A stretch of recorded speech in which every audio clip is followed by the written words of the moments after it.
Кыргызстандагы Чоң Кемин жаратылыш паркынын түштүк батышында жайгашкан боо жетпес конок үйү деңиз деңгээлинен 1300 метр бийиктикте турат.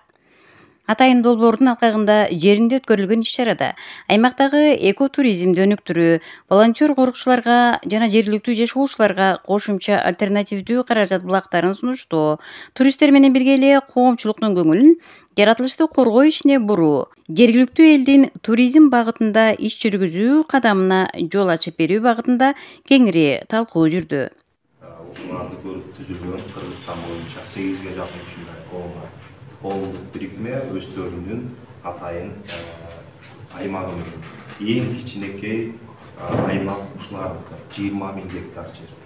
Башка жерде 250 000 гектар жерге чейин жерлер алынган. Булардыкы ошол жердин шартына байланыштуу 20 000 гектар болуп турган, бирок Бишкекке жакыныраак болуп, биз элге көрсөткөндө, башка уюмдарга көрсөткөнгө жакыныраак, анан кылып аткан иштери дагы аябай жакшы болгондо дагы мактанып көрсөтүп келебиз. Мына айтып кеткендей, 8ге булардан кийин 8 коомдук бирикме түзүлүп, Кыргызстанда иштеп келишет. Алар деле ушулар чоң жумуштарды жасайт. Бирок ошол бирден бир көрсөткүч Чоң Кеминди алып келебиз. Ошого чогуу сүйлөшүп отуруп, ошол идеядан чыгып отуруп, ушул проектти баштаганыбызга биз сүйүндүк. Чынын айтып кетиш керек, бул жерде идеяны айтып койгон менен эле основной жазганы ушул Кенже анан биздин кызматкерлер болду. Атым Абдыкадыров Делбек, ушул парктын коомдугунун төрагасы болобуз.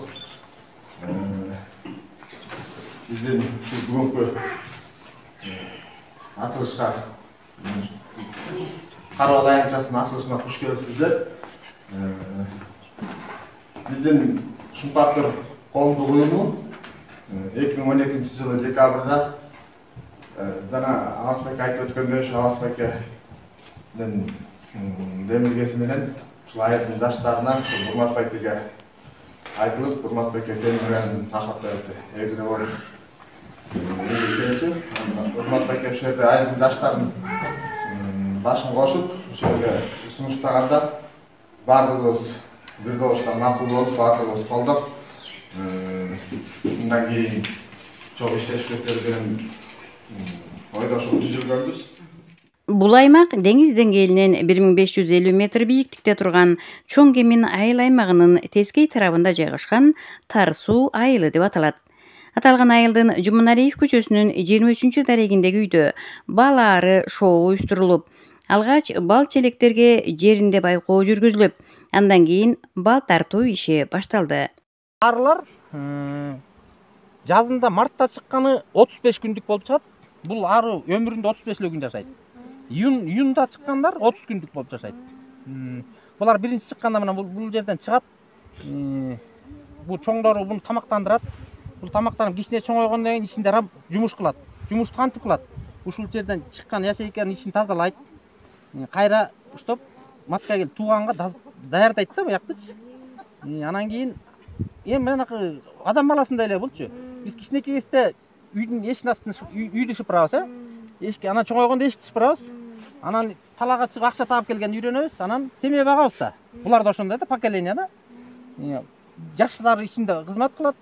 Чоңойгон сайын эң чоңу эшикке чыгат да, анан кийин бал ташыйт. Бал ташып жүрүп, ушу 30 күн, 35 күндүн ичинде булар ушу талаадан эле өлөт, жок боло берет. Бизнес болот да, бара учкан сайын канаттары жешилет, кыскарат, кыркылат, ошентип. Күзүндө төрөлгөндөр алар зимовать этип калып калат. Күзүндө августтан баштап төрөлгөнү 3 айдан 8 айга чейинки төрөлөт, туулат да. Жаратылыш Алла Тааланын берген эмеси да булчу. Күзгө ары өзүнчө туулат. 9 айга чейин чыдай турган ары да. Анткени эмне күзүндө чыгат ары, ичинде 35 градус кармап туруш керек.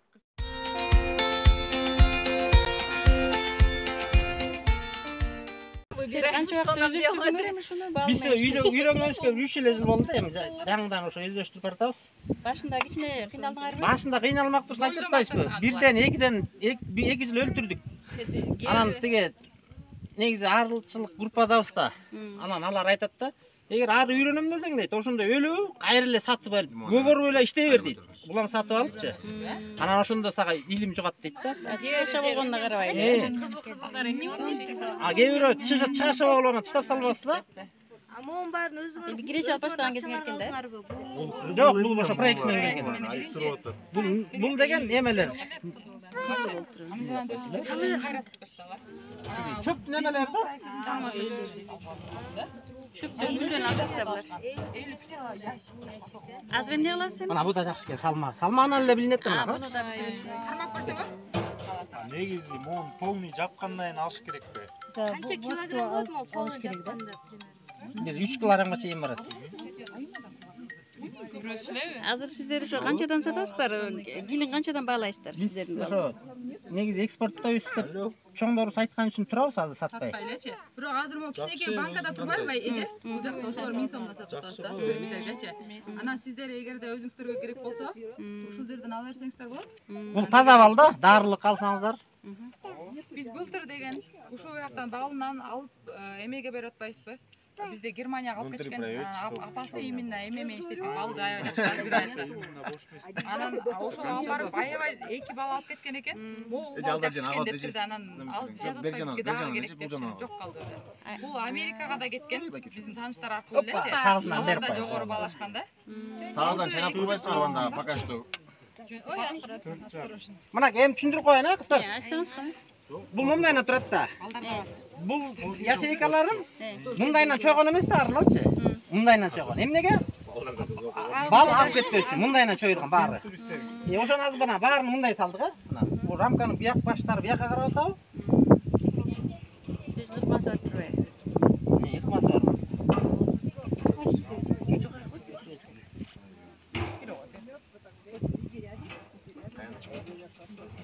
Мондайдан кармап түшсөңөр сон болот. Мындайдан кармап форма киип түшсөңөр сүрөткө. Идея деп эле. Да. Карап атканчы идеясына чоосун. Туристтерге ушинтип түшүрсөңөр болот. Мен мындай кармап алып. Алып кетет балдар болуңуздар. Ай бери кара. Жактан да карап коеюн. Жактан да карап кой. Всё. Биздин эме арынын Инстаграмга жүктөгүлөр ушулар. Ары жөнүндө ырлар бар го. Эмеже? Ошо сүйрөтүп татабы да. Мындай кылат жакындараак. Мен катсаң, айлантканындагы бар да муну. Бер караңыздар да. Карайлы. Мынакей, бул баштары баары бир каттарды караш керек да, мынакей. Мунун башы бияк тарап Башы турабы? кайра эткенин билет атасыз. Мынакей, рамканын баштары. Так, ошондо биздики. Мындайна чоюлган, мындайна чоюлган да. Ошондо биз мындай айлантсак, чыкпайт бал, мындайна турат да. Ошон үчүн мындай айлантыш керек, бал чыгат, Бисмилла. Бисмилла, сейчас вот. Мынакей, капталдарына бал түшүп атабы? Чачырып атат. Эми ошол үчүн. Чачырайттыр. Мынакей, караңыз кандай сонун түшөдү. Мен коштатып калачы, пожалуйста. Балдар бул жакта. Жеткенсиңер го. Жардамы менен бал татканды үйрөнүп атат. Мындан соң Шуңкар Төр кароол аймагына чыгууга коноктор үчүн аттар даярдалып, атка минүү эрежелери түшүндүрүлдү. Кезегинде кызыктуу учурларга дагы орун берилди.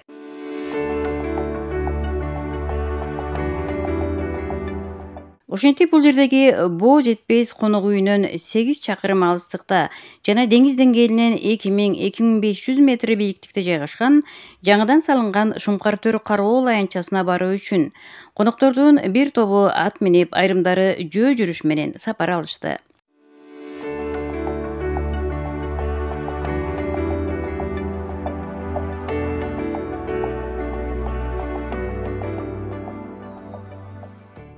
Азыр болсо уктап аткан мезгили саат 4-5терге чейин тихий час. Анан учет маалында чыкканда эртең менен 10го чейин эсептеп калыш керек. Ат сыл 11ге чейин. Андан кийин болсо кечке маал эсептелет. Азыр жаныбарларда тихий час болуп атат. Биз өзүбүз ошо ушул нерсени көрсөтөлү деп келдик. Буга чыныгы сүрөткө тартам деген сезон эми келатат. Октябрда кут маалында келсеңер ол 50 метрден эле тартылган. Мен жаман фотоаппаратына тетиги болот. Мен өзүм тартканмын. 50 метрден 100 метрден биз гарантия беребиз, байкелер. 100 метрден спокойно гарантия беребиз. Селфи кылсаңар болот. Жерде GoPro'м жүрүп баспай коюп турмун да, сөз. Өзүмдү бугудан качып жүрүп турмун. Анан бул жерде 14кө жакын бугу бар. Мындагы 20 000 гектар аянтты элеген аймактын жаратылышын, биологиялык ар түрдүүлүгүн жана жаныбарлар, өсүмдүктөр дүйнөсүнүн ресурстарын калыбына келтирүү, сактоо жана сарамжалдуу пайдалануу максатын көздөгөн Шумкар Төр коомдук уюмунун ишинин илгерилешине, алар менен тыгыз байланышта иштеп келе жатышкан, туризмди өнүктүрүү багытында иштеген тур агенттиктерине ыраазычылыктар айтылып, бир күндүк иш-чарага баа берилип, жыйынтыкталды. Жаңыл Ниязбекова. Сиз Куттук кайры. Биринчиликтер көп болсун. Анан Мирбек Сакенов. Жен, исин жен.